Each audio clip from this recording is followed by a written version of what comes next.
it's Joe Partavilla. Welcome back to the Forbes Books podcast. And according to a recent study, there are almost 22 million millionaires living in the U.S. today. There are a lot of businesses that think it's foolish to spend time, money, and energy struggling to get money from people who have very little of it. Those folks find it more productive to concentrate on those where price is not a major issue. So if you're an entrepreneur, how do you sell or market your services to the ever-growing mass-affluent, affluent, and ultra-affluent populations? My guest this week is Will Makris, and for the past couple of decades, he has thrived in the New York City hospitality scene. And in 2020, he opened Zero Bond, a private club in the city's NoHo neighborhood that spans 20,000 feet across 2 floors and has become a destination for the aforementioned mass-affluent. Will, how are you today? I'm great. Good to hear it. So, Will, I always like to ask entrepreneurs about what got them into in their particular field and how they fell in love with it. Nightlife is yours, so I can't imagine it being a tough question to ask. Why did you feel like you wanted to become part of the nightlife hospitality industry? It's kind of probably an easy layup question for you, but go ahead and go for it. Yeah, I mean, that's pretty easy to answer. When I was a much younger man at the time, I had a friend that was very close to a celebrity that was very famous at the time. And I kind of would I don't want to say mooch off them, but I kind of slip and slide with them. If they went somewhere, I would kind of show up when they got there and get in places. So I kind of got into a couple places about 18 to 20 years ago that I probably shouldn't have got in, based on that I was some kid from Long Island. Right. And I got into a couple of them. And one time we went out with a friend of mine. We got into this downstairs VIP room of this place, and it was my best friend and I at the time. And we're kind of mixing with people that we had no business being around. And one of them was, Jack Osbourne was there, Britney Spears was there, Pharrell Williams was there. And I got the chance to talk to Pharrell, and I tried to dance with Britney. Her security pushed me away, but at the time it was the coolest thing in the world. You got to shoot your shot, Will. Yeah, I shot, and it failed dramatically. We were on the train back home to Long Island, and I looked at my friend and I said, I don't think there's a cooler business I could get involved in the nightlife. I don't know how I'm going to do it, but I got to get my foot in the door somehow. I got to figure this out. And that was kind of the start of me wanting to do it. That's funny. And I'm just curious. I know you come from a Greek family, and they're big in hospitality, restaurants and hotels and stuff like that. When you told your family about what your aspirations were going to be, were they like, Will, what's wrong with you? That's not a real job. What? How did your family react to sort of your early dream days? So my grandfather was a restaurateur. By restaurateur, I mean he owned diners. So Right. he always wanted me to get, he's always like, Will, you got to get a real job. And my parents kind of laughed at me too. When I first started as a promoter in the beginning, I would always have another job to actually make money, because right. promoting at that time was paying a couple $100 in a free bottle. Right. And I always had a job, whether it was, I did stocks for a while. I was doing mortgages. I painted houses at a certain point. I did you name a job, I tried it. So that was kind of my daytime stuff. And I would drive to the city on the weekends. I was a little bit of a weekend warrior at the time. And I would, try to get my feet wet in that business and kind of make a name for myself on the weekends for the most part. And so when you were, they call it bootstrapping now. Back then, you probably never even heard of that phrase, but you were bootstrapping it along the way, starting from the ground up. When was sort of that breakthrough moment where you're like, this is a full-time job. This isn't me just hustling all week, painting houses, and then on the weekends doing some club promotion. When did you realize that this was an actual profession? So the first place that gave me a job was this club at the time called Stereo. And then the Stereo owners worked on this project called Provocateur. That was around 2008 or 2009. I can't remember exactly when it was going to open. And they came to me and said, look, we'd love you to be, learn more about the business. You were a promoter for us, but would you want to manage the place and you can also invite people and that kind of thing. So that was the place that really changed everything for me. They had a lounge that became by far the hottest room in New York City, maybe even the country at certain points when they first opened. I mean, we had everybody coming, and I was walking around with a suit and a headset kind of running the place, but also inviting my friends and people I met along the way. And my friends were always coming to support me because of how hot the place was. They just wanted to be able to get in. And then what ended up happening was I was doing so much with bringing people. The owner said, look, take my table each night. you sit the room, you tell people where they go, you run the show. I'm going to sit back and watch you work. And that kind of put me on the map. All the other club owners would come there, and everybody who was opening a place started trying to poach me. And I was like, okay, I can make a living out of this now. And is that when you realized, when Stereo sort of tapped you on the shoulder and said, it's like when the kids in the minor leagues get the call to the major leagues, is that when you realize to a certain extent you've arrived? Yeah, Provocateur was definitely a point where I was like, okay, I have some pull now. Like I can make, I think I can start working my way up, and I was just excited to get these people like around me and have them in my network and circle and answer my text back. So things started building, a little bit bigger from there. And the place was so good that everybody would want to bring their best people there. So I kind of got to meet every good VIP that they had. And in turn, that led to, taking another job, making more money, working with other guys. And smartly enough, I didn't actually burn bridges along the way. So stayed friends with the guys I used to work with, and kind of like always kept, the positive energy around the whole thing. And it helped me with everyone always pushing for me. It really helped build whatever I was working on. That's awesome. And so if my math is correct, this is around when you finally kind of arrived, was like 2007, 2008. Was my math right there? That's when I got the job at the place. I would say things started getting, a lot better for me. I would say around 2013-ish. Okay. When, I started to work with people that I was always admired in the business. My good friend Scott and Sartiano and Richie Kiva had a place. They had Darby at the time. I worked for them, and they had One Oak as well. And then I worked with Noah Teppenberg with Tao Group, and I worked with those guys for a while. I opened up basically any new hot place that opened in New York. They kind of would hire me to be like the guy for the place, and I would bring everything that I was doing at the old place to there, and it carried me for quite some time. I would say 9 or 10, 8 or 9 years in that business doing that. So you sound like a mercenary. You're a merc, Will. That's what it sounded like. They brought you. You're the killer. I don't look 41. I don't think, but I've been doing this for quite some time. So, it's been a journey for sure. That's awesome. I'm curious because it sounds like you sort of seen the best and worst of New York, because because I was trying to put a timeline to this. 2007, 2008, 2009, you're around the housing bubble, and all of a sudden people in New York suddenly were starting to tighten their wallets a little bit. And then it seems like you were on the down end, and then you kind of caught the upswing of things back in the mid 2000s. And then, of course, obviously 2020 with the pandemic. So let's talk about those swings from like the lows of 2007, 2008, the highs of 2000s, and then that big drop with the pandemic. Can you kind of give us sort of like a description of that roller coaster ride it's been? Well, the funny part was my other job, my daytime job, when I was doing some of this stuff, I worked for a subprime lender. Oh God! I worked for this company called Ames Home Loan. I was I was doing 200-300 calls a day, trying to get credit reports and do these refinances for people. So I know about the bubble more than anyone, because I watched the whole process of the mortgage companies fail and then resell their and retrade, and I was in the middle of it, and I was like, okay, this business is going down really fast. And that was like my daytime job in the very beginning of this stuff, which is actually pretty funny. As far as it goes for the nightlife stuff and people spending money, things definitely slowed down. There were nightlife at that time really, really would dwell on these big spenders, guys coming in that got, a crazy amount of money and would come in and spend 50 or 25, 50, 100, sometimes even, $250, $500,000 in a night. Wow.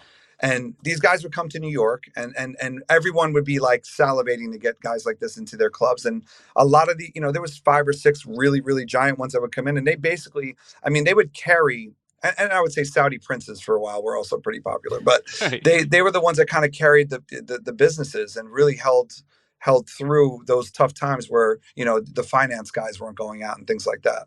So let's fast forward to 2020 and the pandemic, when essentially New York shut down. I guess I had the best luck in the world for myself. I relocated like 1 week before the pandemic. So, but I remember speaking to a lot of my friends in New York and just talking about how sad it was that New York really, really took the pandemic incredibly seriously, for good reason. But how did that affect nightlife in terms of, obviously shut it down, but how did it affect it to when people started feeling comfortable going back out and enjoying themselves? Well, nightlife at that time obviously became a zero. Yeah. I was kind of out of nightlife at that point. I owned a Greek restaurant. We had opened, less than a year before that, and was working on a members club. I was going to open with now my partner who I used to work for, but now partnered with Scott Sortiano. So I was kind of the nightlife run, but I always loved going out. I always loved supporting nightlife, and sadly, I mean, it was a really really tough time. I mean, nothing was open. It wasn't even you couldn't open at 25%. It was a zero. It was unsafe. It was considered unsafe. So I think, especially in the beginning when things started getting better, people were scared to go out. Like, there were a lot of people. It took quite a few months for people to really feel like, okay, I can step out and, like, be social again. And also when you're in it, I even felt this when I was sitting at home for those months and not doing anything. It's a weird feeling. Like, you kind of become non-social. You kind of like, then you were around 20 people and it was like, whoa, it's a little too much. Let me go home again. So I think that process took a little time to get around. And now, as you see, it's really come back with a blaze, if you Yeah. will. But it definitely was a process to get people out. I would even say with restaurants, it became something that was like, people were warming up to it before everyone just went, gun ho back to normal life. Hmm. And were you questioning all of your life's decisions? Because you essentially made your entire living over the course of your adult life in places where you had to have crowds. You had to have people, whether it's a restaurant, whether it's a club, whether it's a bar, what have you. During those low points of the pandemic, were you questioning yourself and like, what did I get myself into? I mean, I'm gonna have to go back to selling subprime mortgages. Like, what was going what was going on through your brain? So I got to tell you, I had a wall at one point where I was like, like, I'm gonna have to start over. This is done. Like, I don't know what I'm gonna do. I sat down with my wife and I was like, we're finished. Like, I don't I don't know what direction to take. My partner, so I have another partner in the restaurant side of my stuff called his name's Kobe Levy, and Kobe and I have Lola Taverna, a Greek restaurant in Soho together. And I mentioned it to Kobe, like, I don't know what we're gonna do, and Kobe's like, I'll tell you exactly what we're gonna do. We're gonna get through this. And he was actually the motivator for me to realize that hospitality is never dead. There's a park across the street from that where people were still allowed to congregate in, and he goes, we're gonna sell takeout, which we were allowed to do legally by the law.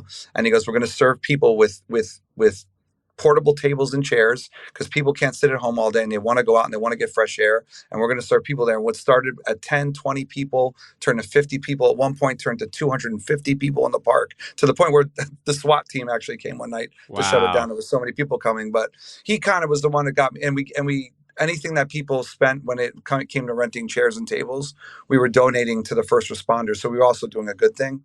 And he was the kind of the one that was like, we're not dead. Everything's going to come back. There's people that still want to, be social, be alive, and don't get, sad about this. We're going to survive. And he was kind of my motivation for that. And then it kind of made me just think outside the box. Like, how can we still be relevant and keep, socially active, even though the world is literally doing the exact opposite? It's amazing what impact an individual could have on one's life. And do you ever wonder, like, what if your bud was like, "Man, you're right, Will. We're screwed. Let's go do something else. Let's go back to school or something." I mean, do you ever think about the fact that if you didn't have this person in your life to motivate you to just plow through the dark times, that you probably would never have opened Zero Bond? Yeah, I was I'll tell you, I was very fortunate to have good people and positive people around me. I had another call with one of my best friends, and he's a very successful guy. And he goes, Will, if worst case scenario, if we got to start over again, we'll start over again. We'll figure it out. The world will have ways to make money and make businesses. And that was kind of my motivation to be like, you know what, you're right. And even with Zero Bond and having the membership place, there was no harder time to open a membership club than when we were opening. I mean, who the heck wants to spend money on a membership that they don't even know if they're going to use or go out? And we kind of had to take a shot. We opened to 25%. We seemed to see people wanted to be active and see other people, at a safe distance, obviously, but, be out a little bit. And we just kind of slowly grew from there. And again, we just stayed positive, tried to get through the tough times and prevail. And thank goodness we came out, doing very well on the other end. So it was worth the time and effort. That's awesome. So from the entrepreneurial side of things, the membership club aspect of things, which is now becoming more and more common. Obviously, you've had the Soho Houses of the world and many clubs sprinkled across the country in different cities. Talk to us about the model. Like, how does it work in terms of getting members in, acquiring members, keeping members? Because it's more than just a club where you just have people line up outside and they come inside and hopefully they spend a lot of money. But walk us through how this process works when it is a members-only club.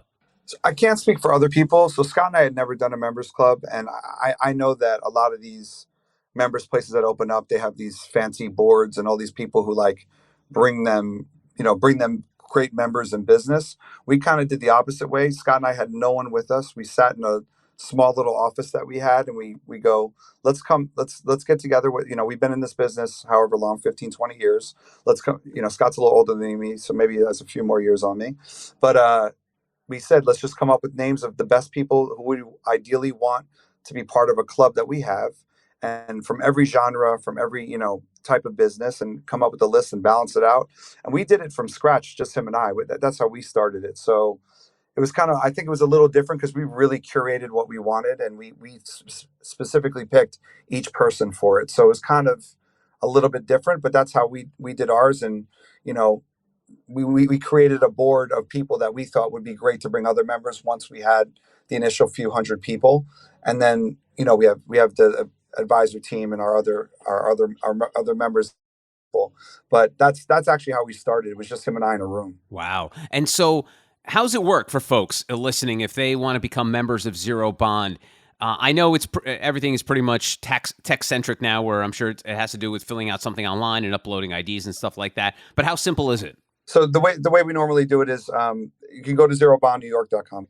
You hit application, you fill it out. We just like to have a current member recommend the person so that we kind of know where it's coming from. But even if that doesn't happen, you can still apply, and we still look through every single application. And we really try to keep it super diverse. We want people from all aspects of business, of life, age, demographic, and kind of cover every spectrum. So I think some people have their own ideas of what we're looking for. We're actually just looking for great people to be part of a good network. Interesting. And it's around $4,000 or $5,000, right? The membership?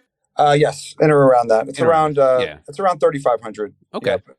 And so these members that are applying, do you cap it in terms of, because, like we all know New York, Will, things get too crowded, and then you have the old Yogi Bear's line that, nobody goes there anymore because it's too crowded. How do you sort of circumvent that number in terms of like, what's sort of like a sweet spot for the number of members you want to have?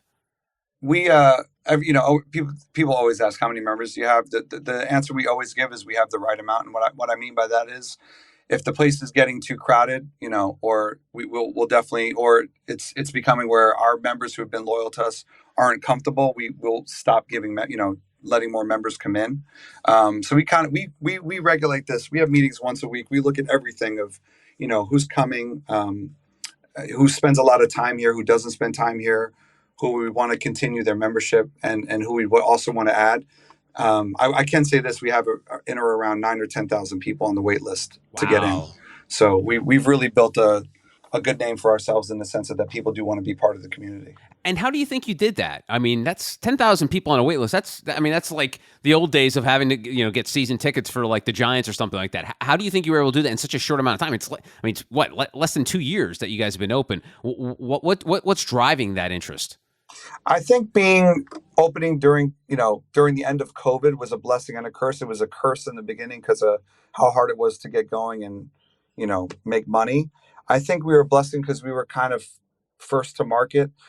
Since we opened, I can name 15 members clubs that are planning on opening in New York.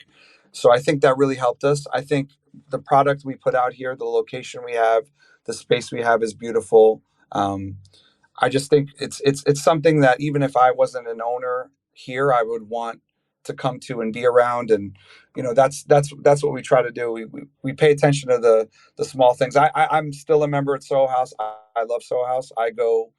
I used to go all the time, and there were certain things that I would say, you know what, I wish they would do this, or I wish they did that. So I now have my own members place that I can apply that to what I want to do with my place, and it's kind of a cool dynamic and to feed off of, to have that benefit. And what do you think is, because let me play devil's advocate here. What is it? What do you say to the folks who's like, hey, I don't really feel like being part of a membership. I don't want to pay $3,500. I just want to go to a bar and stuff. What are the benefits of being part of this this club, for lack of a better word, just like it's a membership club. Why is that so important? I think generally if people are around it think something's cool or think something is, somewhere where people are going to be and cool people, they'll see cool people and meet cool people. I think that just, whether it's a bar, whether it's a nightclub, whether it's a restaurant, that kind of just builds hype in itself. I think the members format, was more obviously started more in London and now is starting to come everywhere. But, it just makes it so that it's a little more curated. I don't think that the membership is really a steer off from anyone, unless it's a financial situation. But I think it's just a little more curated. It's a little more controlled. I like the fact that the staff kind of knows our members, knows where they like to sit, know what they like to drink. It's just a little more of a curated format for people to be a part of, as opposed to going to like a really popular restaurant a couple times a year and getting taken care of or getting a table. So I think there's a lot of advantages of having that, and specifically just for those things, like, our members will come to our management and our members team and ask questions about throwing an event or doing these things, and it's a much more personal feeling as opposed to just going to some cool restaurant and be like, hey, I want to do a party here, or I want to be part of this place here. So I think that really gears towards people. They love to have that, personal touch. Okay. And we started this conversation talking about how basically you're starstruck by your being able to dance next to Britney, and then it attracted you, and it kind of got you. You kind of caught the bug. And you talk about here in what you're building there is the attraction of like being able to see celebrities and cool people and be around them. How do you do that? And I know this is a complex answer to a very simple question, but obviously Zero Bond's gotten a lot of attention because you've had the Pete Davidsons, Kim Kardashians, even the mayor of New York coming by. What attracts a celebrity to come to a place like Zero Bond? Because I always wonder, with New York, there's a lot of places you can go to. So to pick and choose what club to go to can be a pretty hard feat for folks who can essentially go anywhere they want. How do you attract people like that? And this, I'm really speaking more in general terms for entrepreneurs listening, like in terms of like how do you, market to the affluent and attract these people? What is it about Zero Bond and places like yours that could attract that could attract name people that end up giving you free press that you don't even have to pay for? I think it's Scott and I have been in this business a long time. A lot of these people are personal friends of ours. My network's very large, and Scott's is large as well. And, we these people we'll reach out to and say, hey, come and have dinner, or, we're opening a new place. It's for us, I can't speak for everyone else, but I know for us, it's a lot of personal relationships and, people that we've taken care of over the years in any place we worked at or owned. So that kind of is a little bit something that differentiates us. There's times where you can get very lucky or fortunate and have, a great celebrity come to your place or whatever. But a lot of this stuff for us it's not by chance. This is because we've been in this for a long time and, built these networks. So at this point in your life, after probably, rubbing shoulders with a lot of celebrities, is it safe to assume that you're jaded? And so when Kim Kardashian walks in, you're like, okay, there goes Kim Kardashian. Like, are you jaded at this point in your life? Well, it depends who it is. I still get, you still get goosebumps when certain people are coming to your venue and you're like, oh my God, it's so cool to have them here. And who was the last goosebumper for you that you can recall? President Clinton was here a couple months ago. I've met him quite a few times, but he's just like, he's so sharp and so in touch with what's going on. And like, you spend some time with him and 10, 15 minutes with the guy, you're like, he just makes you feel a certain way. He's one that really affects me. It's funny, of all the people in the world, you're a former president. Although, when you think about New York nightlife, you don't think about former presidents rolling into a club. So that in itself is pretty odd. Yeah, I think also too, like for me in nightlife, the celebrities and athletes and things like that were something that kind of came at all times. It's par for the course. Yeah. For me now, it's trying to grow businesses that are outside hospitality. So for me to meet super successful people in business is really, really cool for me, and getting a chance to bounce ideas off them, or maybe even get a chance to invest in something that I would never have a chance to do before. Those are kind of a lot more exciting for me. If I get to sit down with some guy, I'm just using Jeff Bezos as an example, or Elon Musk, or these guys. Not that I have, but even if I would get a chance to it, that to me I would be a little shook for that. That would be pretty impressive. That's pretty cool. And so now that you're thriving, I mean, a lot has been written about Zero Bond and the fact that it's just and it's obvious with the number of people on the wait list. What does the future look like for you? Because you've kind of never been in this situation where it's kind of been your baby. And, when in the past you were kind of just always looking for the next great gig. What is the shelf life of a club like this? Is this like, Will, could you retire with Zero Bond? I mean, what does your future look like? I think Zero Bond has great legs under it. I think, again, Scott, my partner, was the founder and brought me into this deal, and I'm very, very feel very fortunate to be a part of it with him. It's his idea. He found the space. I'm very happy to be part of this and build this project with him. Do I think I could retire of it? I damn sure hope so. I hope we continue to do great. We have plans to expand, hopefully very soon. The hospitality company I have with the restaurants, we're going to be doing some expanding. We're going to hopefully open Lola Taverna in LA. We're going to have some expansion there. We're the hospitality field for me, I think, is only going to get bigger, I hope, and continue to grow and expand into other states and cities. So, yeah, I mean, look, I hope they all go really well, and hopefully some big conglomerate wants to become part of it and help us out and, build this thing even bigger. And how does a place like this scale? Because, with any entrepreneur, you're always talking about, one thing is to found a company and then make it run and be successful. But then scaling, how do you level up with a place like this? I think when a place is hot, it's very easy to find investors for the next project. Everybody wants to help you. Zero Bond, I mean, there's not a person that's a member here that wouldn't want to help invest in the next one just because of the success of what we've done here. But I think it's about picking the right partners. It's about teaming up with people that you want to work with, that you want to build a partnership relationship with. And I think that's where you can really expand the business very, very fast. Picking your partners is the most important thing. I'm so fortunate to have great partners in everything I do. And they make me better. They do all the stuff I'm not good at. So, I think that's the key to it. And once you can find people that want to see you succeed, help build your brand with you, the sky's the limit as far as that. And it's funny, you talk about partnerships, and for folks outside of that inner circle of nightlife in New York, you probably, whether it's because of watching Law and Order or just watching movies or television shows, it sounds very dark and seedy and backbiting and all this other stuff. Is it really like that? Is it really a rough and tumble world to survive in where you're making a living?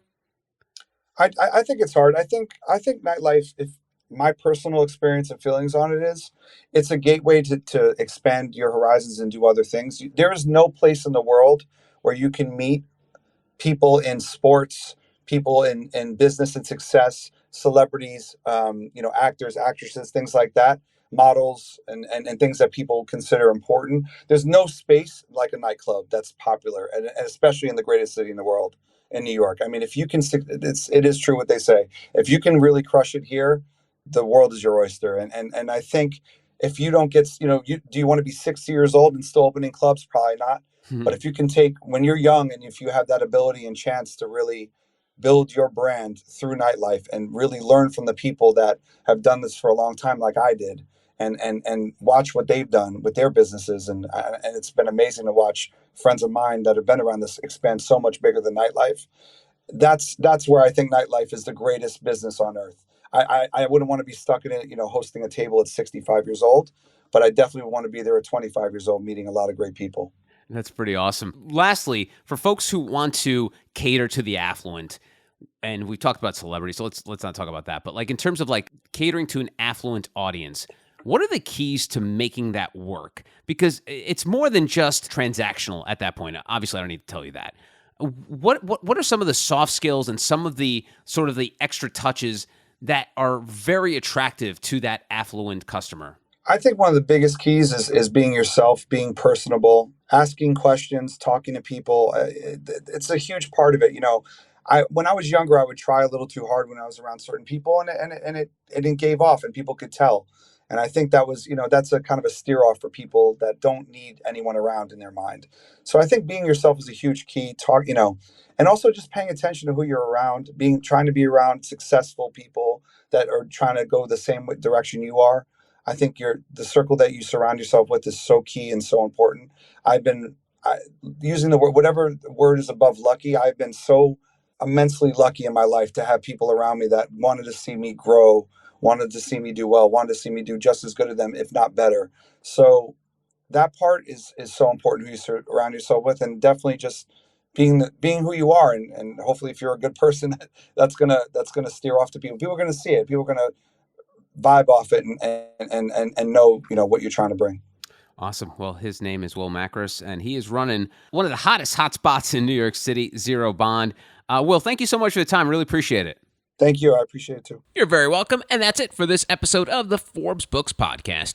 If you enjoyed the show, make sure you take a quick second to subscribe so you automatically get new shows when they drop. Also, if you have a minute, I would love if you left us a review so more amazing entrepreneurs like yourself can discover the show. And please don't forget the golden rule and treat others as you want to be treated. Thanks for listening. Until next time, adios.